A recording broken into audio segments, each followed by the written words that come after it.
Hello everyone, कैसे हैं आप सब। एक बार पुनः शिव कोचिंग क्लासेस पर स्वागत है। उम्मीद करता हूं आप सब अच्छे होंगे, मस्त होंगे, बेहतर होंगे। आप सभी की पढ़ाई बेहतर चल रही होगी।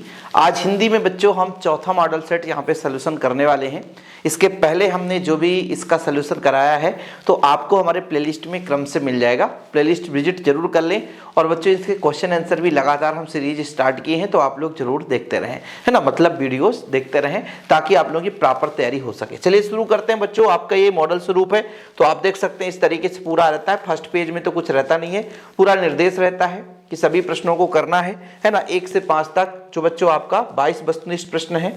फिर 6 से आपका 15 तक 2-2 अंक वाले प्रश्न है बच्चों।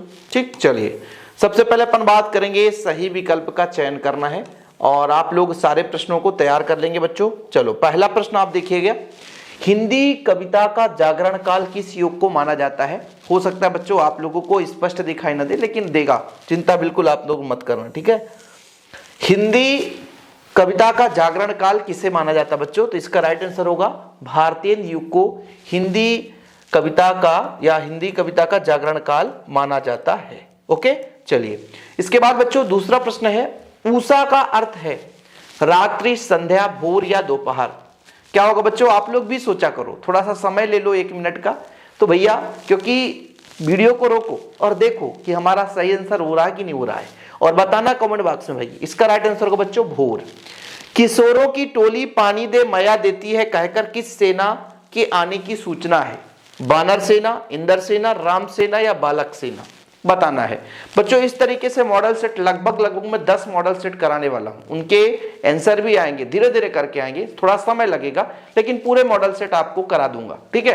ताकि आपकी प्रॉपर तैयारी, इतना यदि आप कर लोगे तो डेफिनेट अच्छे अंक आ जाएंगे। बाकी एग्जाम के लिए तैयारी चल ही रहा है। जो बच्चा चैनल पे पहली बार आया होगा उसको पता नहीं होगा, बाकी हमारे चैनल में प्रीवियस वीडियो भी पड़े हुए हैं। तो भैया यहाँ पर इंद्र सेना होता बच्चों। यशोधर बाबू के विवाह की वर्षगांठ थी 20, 30 या 25 या 40। 25 वर्ष के बाद भाई इसका वर्षगांठ मनाया जा रहा था, तो ऑप्शन नंबर यहां पर सी हो जाएगा। रेडियो नाटक में क्या होते हैं बच्चों, पात्र होते हैं, कथा वस्तु होते हैं, श्रव्य या उपरोक्त सभी। रेडियो नाटक में क्या होते हैं, तो भाई सभी होंगे, पात्र भी होंगे। श्रव्य रेडियो नाटक में तो सुनना ही जाता है ना भाई, वीडियो दिखाया तो जाता नहीं है। कथा वस्तु भी होगा, ठीक। चलिए इसके बाद बच्चों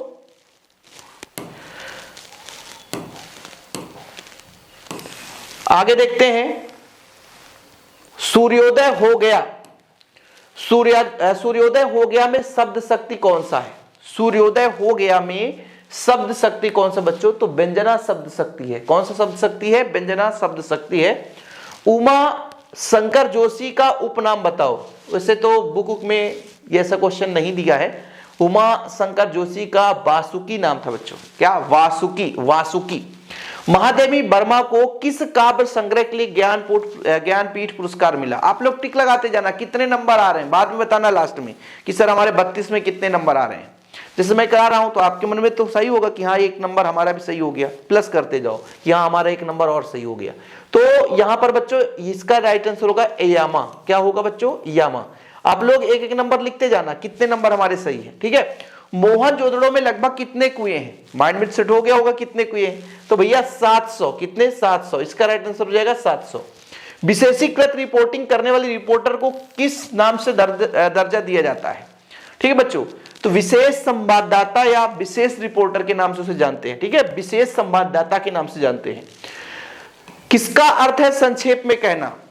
किसका अर्थ है संक्षेप में कहना, रिक्त स्थान है तो संक्षेपण होता बच्चों। आपकी हिंदी में संक्षेपण लिखने के लिए भी आता है, तो सार में लिखना संक्षेपण कहलाता है। पोंछा एक कौन सा शब्द है, पोंछा एक कौन सा, तो पोंछा लगाते हैं अपने देश में, बोलते हैं अपने देहाती भाषा में, इसलिए इसको बोलेंगे देशज शब्द है। क्या बच्चों, देशज शब्द है। इसके बाद सत्य असत्य बताना है। सत्य असत्य, कवि ने हारकर बात को कील की तरह ठोक दिया। बताओ, सोच लिया आपने। इसका कथन भैया ये सत्य है, सही है। कवि ने हारकर बात को कील की तरह ठोक दिया। द्विवेदी युग के प्रवर्तक महावीर प्रसाद, है ना, द्विवेदी है, बताओ द्विवेदी युग के, यहां पर थोड़ा सा मिसप्रिंट है। द्विवेदी युग के प्रवर्तक महावीर प्रसाद द्विवेदी है। बिल्कुल सही है, बिल्कुल सही है। डॉक्टर भीमराव अंबेडकर जाति प्रथा के समर्थक थे। वो जाति प्रथा का क्या समर्थक थे, जाति प्रथा चाहते थे, समर्थक नहीं थे, इसलिए आपका गलत हो जाएगा बच्चों, वो समर्थक नहीं थे। ठीक है, चलिए, मिस्र और सुमेर में चकमक और लकड़ी के उपकरण इस्तेमाल होते थे, क्या सही है कि नहीं? तो बिल्कुल सही है। आप लोग माइंड में अंदाजा तो लगा लिए होंगे ना कि हमारा सही है कि गलत है। निरक्षरों के लिए मुद्रित माध्यम बहुत उपयोगी है। बताओ, निरक्षर मतलब जो पढ़ा लिखा नहीं है, तो क्या कॉपी में लिखा हुआ उसके लिए उपयोगी हो सकता है? नहीं, तो ये आपका गलत हो गया। निरक्षर के लिए मुद्रित माध्यम बिल्कुल सही नहीं है। माधुर गुण का संबंध चित्त के उत्तेजना से, नहीं, ओज गुण का संबंध चित्त के उत्तेजना से। माधुर में तो प्रेम होगा भाई, मधुरता होगी, है ना, तो ये आपका गलत हो जाएगा। ओके बच्चों, चलिए आगे चलते हैं सही जोड़ी पर। सही जोड़ी मिलाना बच्चों, सही जोड़ी मिलाइए। ठीक है, सही जोड़ी मिलाना है। यहां पर देखो भाई, सबसे पहले मैं आपको बता दूं, कवित्व, कवित्व का 4 चरण होगा बच्चों। कहानी का जो केंद्रीय बिंदु है वो कथानक में जाएगा। भक्तिन का वास्तविक नाम लक्ष्मीन था बच्चों। ठीक है, बिंब का अर्थ होता है बच्चों इमेज, बिंब का अर्थ है इमेज, तो एक निपात शब्द है बच्चों। दिन का पंथी जल्दी जल्दी चलता है, तो आपका एक ही बचा, कौन सा? बसंत पाटिल से दुबला पतला, ये हो जाएगा इसका सही जोड़ी। मिलान करने के लिए कोई दिक्कत नहीं है। अब हमारा बचा एक वाक्य में उत्तर। ठीक है बच्चों, एक वाक्य में उत्तर। ठीक, चलिए बताइए आप लोग, फटाफट बताइए। बाकी इसके क्वेश्चन आंसर भी आप लोग करके बताना कितने क्वेश्चन आपसे बन रहे हैं। बाकी ये मॉडल सेट कहाँ मिलेगा? जैसे आप लोगों को लगेगा ना कि सर ये 8 से 10 सेट मॉडल सेट कहाँ देते हैं, तो भैया ये 10 सेट मॉडल सेट, 8 सेट मात्र 30 रुपए लगता है।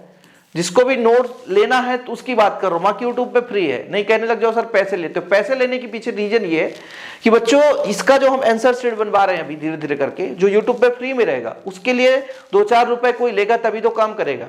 आपको ही मैं कह दूं कि चलो फ्री में टाइप कर दो, आप नहीं करोगे, बोलोगे सर 10 रुपए 20 रुपए 30 रुपए पेज तो लेंगे ही, है ना। तो यदि आप उसका पैसा भैया हमको कहीं ना कहीं से थोड़ा एडजस्ट करना पड़ेगा, इसीलिए मॉडल सेट यदि किसी को लेना है तो 30 रुपए लिया जाता है, ताकि आप प्रॉपर तैयारी भी कर सको और मॉडल पेपर आपके पास आ जाए। बाकी नोट्स के लिए तो आपको नंबर दिया ही गया है। कोई बच्चे यदि नोट्स चाहिए तो कॉन्टेक्ट नंबर आप लिख लो। कॉन्टेक्ट नंबर बच्चों 9685 29 91 49, ये मेरा पर्सनल नंबर है। ठीक है, व्हाट्सएप नंबर है 9685 29 91 49, 9685 29 91 49। जिस बच्चे को नोट्स लेना है तो ले सकता है, या व्हाट्सएप में आप ये मॉडल सेट वगैरह, क्वेश्चन बैंक वगैरह सब कुछ मिलता है। लेकिन हाँ, यूट्यूब पे सब कुछ फ्री रहता है। व्हाट्सएप में कोई सोचे नोट्स के लिए फ्री, तो भैया क्षमा प्रार्थी हूँ। इसके पीछे कारण है कि भाई टीम को भी 2 पैसे देने पड़ते हैं बच्चों। जो हमारे साथ, जो हमारे दोस्त भाई बंधु हमारा हेल्प करते हैं, बिल्कुल नॉमिनल कॉस्ट पर वो काम करते हैं, लेकिन उसके लिए भी नॉमिनल कॉस्ट तो हमें कहीं ना कहीं जरूरत पड़ेगी ना। ठीक है, अब सोचो कि यूट्यूब पे सर इतना पैसा मिलता है, अरे भैया यूट्यूब पे आप काम करके देखो कितना पैसा मिलता है। ठीक है, बाकी आप लोग समझदार हो भाई, समझदार के लिए इशारा ही काफी है। चले भैया, रेड कलर ही सही है ना। चलो, स्लेट पर क्या मलने की बात कही है बच्चों? तो चाक, जिसे बोलते हैं खड़िया, चाक मलने की बात कही है जिसे बोलते हैं खड़िया। ठीक है, मनुष्य पर धन की और चेतन की बताओ, मनुष्य पर धन की विजय होती है तो चेतन पर जड़ की विजय होती है। ठीक है, इसकी जड़ की विजय हो जाए। किशनदा का वास्तविक नाम क्या था बच्चों? कृष्णानंद पांडे। किशनदा का वास्तविक नाम कृष्णानंद पांडे था। संपादकीय पृष्ठ पर प्रकाशित होने वाले संपादकीय क्या बोलते हैं? अखबार की आवाज कहा जाता है, अखबार की आवाज। निरर्थक शब्द का कोई एक उदाहरण दो, जैसे काम वाम। वाम क्या है? निरर्थक शब्द है। शब्द को काम धाम नहीं बोलते, काम और धाम नहीं करेंगे।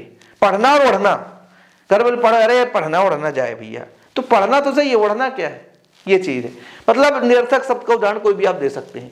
लघु वाक्यांश, इसके प्रयोग से भाषा के सौंदर्य उत्पन्न होते हैं, उसे क्या बोलते हैं बच्चों? मुहावरा बोलते हैं। लघु वाक्यांश छोटा सा वाक्यांश है जो कि वाक्य में लग करके शब्द का वास्तविक अर्थ निकल जाए, सुंदरता बढ़ जाए, वो आपका मुहावरा कहलाए। किस कवि की पहचान एक बिंब धर्मी कवि के रूप में माना जाता है? शमशेर बहादुर सिंह। ठीक है बच्चों, इसका राइट आंसर होगा शमशेर बहादुर सिंह। क्या होगा? शमशेर बहादुर सिंह। बाकी क्वेश्चन देखो, छायावाद की 2 विशेषताएं, निर्गुण धारा सगुण धारा में 2 अंतर, कविता के संदर्भ बिना मुरझाए महकने को क्या होता है बच्चों? शायर राखी के लक्ष्य को बिजली की चमक की तरह कहकर क्या भाव व्यंजित करना चाहता है? निबंध को गद्य की कसौटी क्यों कहा जाता है? जीवनी और आत्मकथा में अंतर। ठीक है बच्चों, ये प्रश्न है, आप लोग देख लो। ढोलक की आवाज पूरे गांव पर क्या असर होता है? पूरे क्वेश्चन है यहाँ पर, ये सारे देखो व्यतिरेक अलंकार, कवित्व, छंद वगैरह जितने भी बच्चों, ये तैयार आप लोग कर लो। इंटरनेट क्या है, मौखिक लेखन का आशय क्या है, बढ़िया आप लोग तैयार करते रहो। बाकी आप लोग के लिए जितना हो सकता है मैं हेल्प करने के लिए तैयार हूँ। हाँ, धीरे धीरे करके यूट्यूब पे आते रहेंगे क्लासेस, बिल्कुल परेशान मत होना। और जिन बच्चों को नोट्स लेना है तो कॉन्टेक्ट नंबर दे ही दिया हूँ, ठीक है बच्चों। एक हेल्प है यार, एक हेल्प है कि शिव सर के यदि आप कोई हेल्प करना चाहते हो तो हेल्प कर सकते हो। बाकी बताया ना कि उतने में एक रफ नहीं आता है जितने में मैं पूरा नोट्स देता हूँ। 96 85 29 91 49 है ना, गलत कर दिया क्या? ठीक है चलो इरेज करता हूँ भाई। 29 भैया क्लीन कर दो यार सर, एक बार फिर से लिख देता हूँ, ठीक है। 96 85 96 85 29 91 49, ठीक है बच्चों। ओके, बाकी आप लोगों के लिए निरंतर हेल्पफुल काम आता रहेगा, वीडियो जाते रहेंगे, बिल्कुल परेशान ना हो, पढ़ते रहें, ठीक है। हाँ, बस थोड़ा सा चैनल को लोगों तक पहुंचाएं जो कि एमपी बोर्ड से हैं, ताकि उनकी भी तैयारी हो सके और छोटा सा हेल्प आपके माध्यम से शिव कोचिंग क्लासेस का हो सके। फिलहाल अभी के लिए इतना ही बच्चों, जय हिंद, वंदे मातरम।